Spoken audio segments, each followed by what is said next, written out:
Hi friends, मेरा नाम है Vihaan. Welcome to my YouTube channel. तो आज हम लोग पढ़ेंगे ट्रेड टू टेरिटरी पार्ट 2। ठीक है, आज ट्रेड टू टेरिटरी का पार्ट 2 का वक्त है, क्योंकि पिछले पार्ट में हम देख चुके थे औरंगज़ेब बहादुर शाह जफ़र को ब्रिटिशर्स लेके चले गए थे। देन ईस्ट इंडिया कंपनी को चार्टर मिला था, किसके बाद क्वीन एलिजाबेथ ने दिया था। इसके बाद आपका ट्रेड बंगाल वहाँ पे चालू होता है, फिर फरमान देते हैं औरंगज़ेब की आप ट्रेड ड्यूटी फ्री कर सकते हो। देन आपकी बैटल ऑफ प्लासी रहती है, जिसमें कि सिराजुद्दौला हार जाते। ठीक है, सिराजुद्दौला हार जाते हैं। अब ये क्या है, इधर देख लो, ये इसको नहीं पता था। ये जनरल कोर्ट रूम, ये जो है ना, या उस टाइम का जो लोकसभा और राज्यसभा है ना इस टाइम का, वो उस टाइम का यही था। यहाँ पे मतलब कोर्ट है ये, लोकसभा राज्यसभा आप नहीं बोलोगे। जो हमारे यहाँ इस समय सुप्रीम कोर्ट होता है और जो हाई कोर्ट होता है, उसी वही था, यही कोर्ट था। देखो यहाँ पे जजेस हैं, कोई यहाँ पे जजेस हैं और ये जनता बैठी है, और मतलब इधर ये देखो ग्रुप ऑफ जजेस हैं, मतलब ग्रुप ऑफ लॉयर्स हैं। ये हो जाता है और सिराजुद्दौला हार जाते हैं। अब ये देखिए पेज नंबर कौन सा है, ये पेज नंबर 14 में देखिए। After the defeat at Plassey, Plassey पे जब डिफीट हो जाती है, सिराजुद्दौला वाज असैसिनेटेड, सिराजुद्दौला को मार दिया जाता है। And Mir Jafar made the nawab, मतलब कि जो ब्रिटिशर्स थे, इनने अपना जो वादा किया था मीर जफ़र के साथ, इसको तोड़ा नहीं, इसको पूरा पूरा निभाया कि हम आपको नवाब बना देंगे। मीर जफ़र को नवाब बना दिया था। और इस टाइम पे ये नहीं कर रहा था कंपनी कि अभी भी हम अपना एडमिनिस्ट्रेशन की रिस्पॉन्सिबिलिटी अपने सर पे ले लें, और उसका यही था कि हमको अपना पैसा चाहिए, हमको अपनी ग्रोथ करनी है, हमको ट्रेड करना है, और जो कि ईज़िली कोई भी पपेट रूलर से हो जाएगा। लेकिन कभी कभी क्या होता है ना, जो नवाब्स होते हैं, पपेट नवाब्स, उनको भी वो रहता है ना, अपनी एक डिग्निटी रहती है, अपना एक रुआब रहता है। अगर कंपनी की बातें मानेंगे तो ये बोलेंगे अरे ये तो कंपनी का ये है, कंपनी का गुलाम है, कंपनी का गुलाम टाइप है, ये कंपनी की सारी बातें मानता है। तो उसको अपनी डिग्निटी बचाने के लिए वो कभी कभी प्रोटेस्ट कर देता था। तो जब मीर जफ़र ने कंपनी प्रोटेस्ट किया तो कंपनी ने उनको गिरा दिया, और फिर किसको इंस्टॉल कर दिया, मीर कासिम को इंस्टॉल कर दिया at his place. Mir Qasim को मीर जफ़र की जगह इंस्टॉल कर दिया। फिर जब मीर जफ़र ने कंप्लेन की कि बोला नहीं मैं पपेट रूलर नहीं रहूँगा, मैं आपको कंसेशन नहीं दूंगा, तो he in turn was defeated in the battle fought at Buxar इन 1764। आप इधर देखो ऊपर, बैटल ऑफ प्लासी कब हुई थी, 1756 में बैटल ऑफ प्लासी हुई थी। और ये आपकी आपका ये जो बक्सर था वो 1764 में हुआ था। आगे देखो फिर क्या हुआ, मीर जफ़र को फिर रीइंस्टॉल कर दिया गया, बोला कि अब तुम ही आ जाओ, अब कोई है ही नहीं। तो दी नवाब हैड टू पे 5 लाख रुपीज़ एवरी मंथ, क्योंकि एवरी मंथ 5 लाख रुपीज़। इस टाइम में आपको लोग रहा होगा अरे 5 लाख रुपीज़ तो दे देंगे, लेकिन उस टाइम की बात हो रही है। इस टाइम 5 लाख रुपीज़ मतलब कि इस टाइम का करोड़ों रुपए, मतलब बहुत बहुत ज़्यादा अमाउंट होता है 5 lakh rupees at that time. तो अब ये मनी चाहता था अपनी वॉर्स को फाइनेंस करने के लिए, अपना डिमांड ऑफ ट्रेड को, और अदर एक्सपेंशन जैसे कि फोर्टिफिकेशन इसने बहुत एक्सपेंड किया था। और जब मीर जफ़र की डेथ हो जाती है कब, 1765 में, तो मूड ऑफ कंपनी बोलता है चलो अब कोई भी अब पपेट रूलर नहीं रखेंगे। पपेट रूलर की जॉब हटा दी इन लोगों ने, और अब इन लोगों ने क्या किया, ये लोग क्या करने लगे, अब हम खुद ही नवाब होंगे। रॉबर्ट क्लिव ने क्या बोला, we must indeed become nawab ourselves, मतलब कि हम खुद ही नवाब बन जाते हैं। अब finally in 1765 Mughal emperor appointed the company as the diwan of the provinces of Bengal. अब जैसे कि हमको पता है कि अब कंपनी वॉर जीत गई थी, अब सारा कंट्रोल बंगाल पे उसी का था। तो फिर जो मुगल एम्परर थे, इन्होंने इनको दीवान बना दिया। किस चीज़ का? Provinces of Bengal. दीवान मतलब क्या होता है? At that time Deewani rights होती थी। दीवानी राइट्स की आप किसी भी जगह का रिवेन्यू कलेक्ट कर सकते हो, आप, ठीक है। आप उस प्लेस का, उस एरिया का आप रिवेन्यू कलेक्ट करके अपने यूज़ में इस्तेमाल कर सकते हो, ठीक है। फिर ये जो थी ना, वो मेजर प्रॉब्लम सॉल्व कर दी जो कि कंपनी पहले फेस करती थी। कंपनी पहले क्या करती थी ना, गोल्ड और सिल्वर को इंपोर्ट करती थी। कहाँ से? ब्रिटेन से। क्यों? क्योंकि उसको ना अपनी ट्रेड करनी रहती थी। वो ट्रेड कैसे करती थी? गोल्ड और सिल्वर यहाँ पे देखे, और उसी से सामान बाय करके और वो ट्रेड करती थी। तो अब इसको तो खुद ही रिवेन्यू मिल रहा है, इसके बाद रिवेन्यू हो गया। तब रिवेन्यू जब हो गया तो गोल्ड और सिल्वर की कोई ज़रूरत ही नहीं, वो अपने रिवेन्यू से ही निकाल लेगा सारा कुछ। जो भी उसको फाइनेंस करनी है, उसको ट्रेड करनी है, वो कर देता था। तो हम सोच लो, हमारे ही देश का पैसा, मतलब हमारा ही पैसा, बंगाल का ही पैसा बंगाल में ही दे के और बंगाल से ही सामान लेके जा रहे हैं। मतलब समझ सकते हो ना एट दैट टाइम क्या हो गया था। और ये company officials become nabobs. Nabobs मतलब होता क्या है देखो। After the battle of Plassey, the actual Bengal were forced to give land and vast sums of money as personal gifts to company official. मतलब कि इनको दबाव डालते थे कि आप लैंड दो, आप वास्ट सम ऑफ मनी दो, आप ये दो, आप सब कुछ हमको पैसे दो थोड़े, किसको? कंपनी के ऑफिशियल्स को आप ये सब प्रोवाइड करो, ठीक है। तो रॉबर्ट क्लिव को himself amassed a fortune in India. He had come to Madras, now Chennai, in 1743 at the age of 18। मतलब 18 साल का बंदा वो ब्रिटेन से इंडिया, इतनी दूर जगह 1743 में ही आ गया था। फिर interestingly when he left India 1765, उसकी फॉर्च्यून कितनी थी? 4,01,102 यूरो। मतलब बहुत अमाउंट होती है ये भी। Interestingly when he was asked appointed governor of Bengal in 1764 को उसको जब गवर्नर बनाया गया तो उसको कहा गया था कि करप्शन को रिमूव कर दो कंपनी से। लेकिन उसको खुद ही एक बार क्रॉस एग्जामिन किया कि ये खुद तो करप्शन नहीं करता। तो ब्रिटिश की जो पार्लियामेंट थी उसको सस्पिशियस था, इसकी वास्ट वेल्थ आई कहाँ से। लेकिन उसको छोड़ दिया गया, नहीं भाई ये अच्छा आदमी है, ये इसने नहीं किया। लेकिन तब भी 2 ईयर्स के बाद 1774 में इनने फांसी लगा ली, ये कमिटेड सुसाइड कर लिया इन लोगों इनने। However, not all company officials succeeded in making money like Cliff. Many died an early death in India due to disease and war. मतलब वॉर होती थी और जो डिजीज़ एट दैट टाइम बहुत ज़्यादा फैलते थे। आपने सुना होगा प्लेग 19 में आया था, जिससे करोड़ों गांव साफ हो जाते थे वहाँ पे। तो वहाँ पे वॉर और उसके लिए होता था। लेकिन हम सबको करप्ट और डिसऑनेस्ट नहीं कह सकते।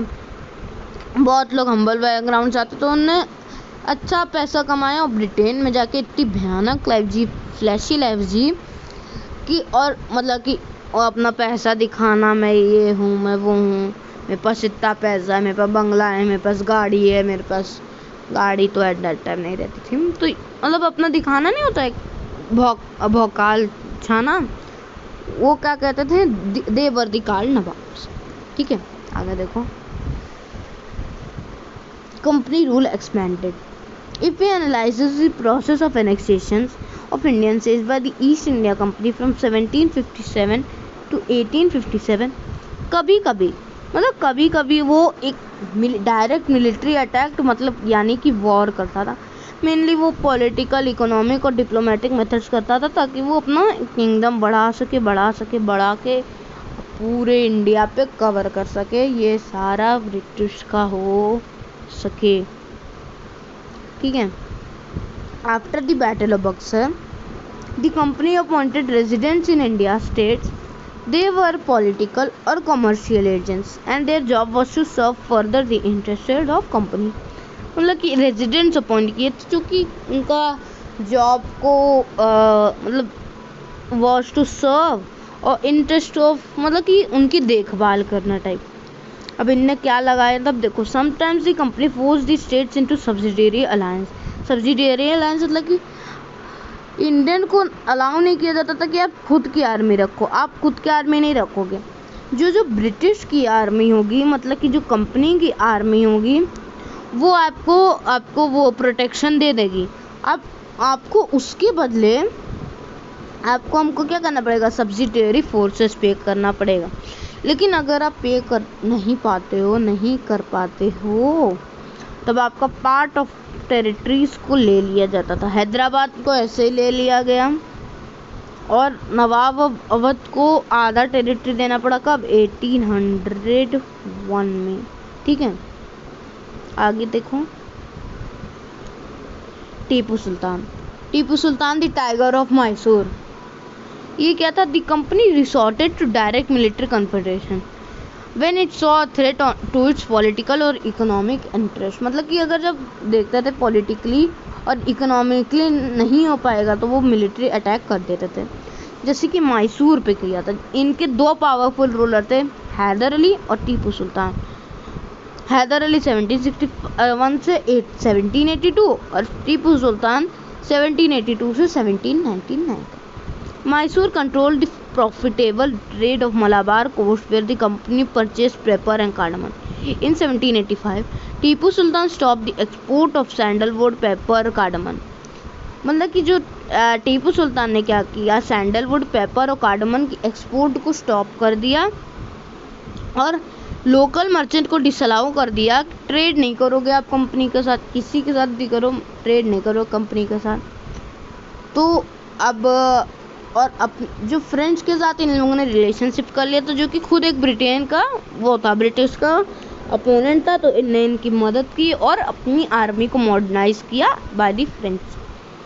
फिर 4 वॉर्स लड़ी जिसमें कि 1767 से 69 चली, 1784 से 1780 से 84 चली, 1790 से 92 और आखिरी में 1799.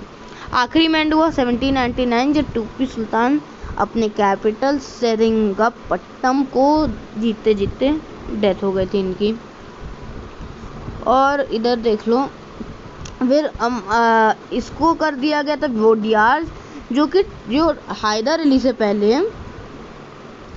अली से पहले जो इसको रूल करते थे वो वोडियार्स थे. तो उनको ये लैंड दे दिया गया और बोल दिया गया, उन पे भी सब्सिडियरी अलायंस फोर्स कर दिया गया और उनसे भी मतलब कि सारा ट्रेड व्रेड जो करते थे पहले और के साथ.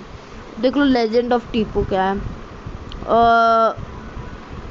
ये क्या, here is a legend about Tipu Sultan who became the ruler of Mysore in 1782. It is said that he went hunting with the forest with his French friend. There he came to face with a tiger. His gun did not work and his dagger fell to the ground. He battled with the tiger unarmed until he managed to reach and pick up the dagger. Finally, he was able to kill the tiger in the battle. After he came to be known as Tiger of Mysore. और उनके जो flag पे थे वो भी tiger की एक photo बनी हुई थी. ये देखो टीपू टॉय टाइगर. इसमें क्या था ना, ये जो पुल देख रहे हो आप, इसको जब पुल करोगे तो ये जो यूरोपियन सोल्जर है ये क्रश हो जाएगा और इसमें से रोर की आवाज़ आएगी. मतलब कि टाइगर है ये, टीपू सुल्तान मान लो, ये टीपू सुल्तान है और ये रॉबर्ट क्लेव है. रॉबर्ट क्लेव है ये और टीपू सुल्तान है ये. और जब भी आप इसका पुल खींचोगे तो ये क्रश हो जाएगा. अब और विद द मराठास है, बहुत लंबा चैप्टर है, अच्छे से पढ़ना है. देख रहे हो कितना लंबा चैप्टर है. वॉर विद द मराठास के साथ जो उनकी वॉर हुई थी. मराठा को mainly third battle of Panipat कब हुई थी? 1761 में. इनको ख़त्म कर दिया गया था एट दैट टाइम.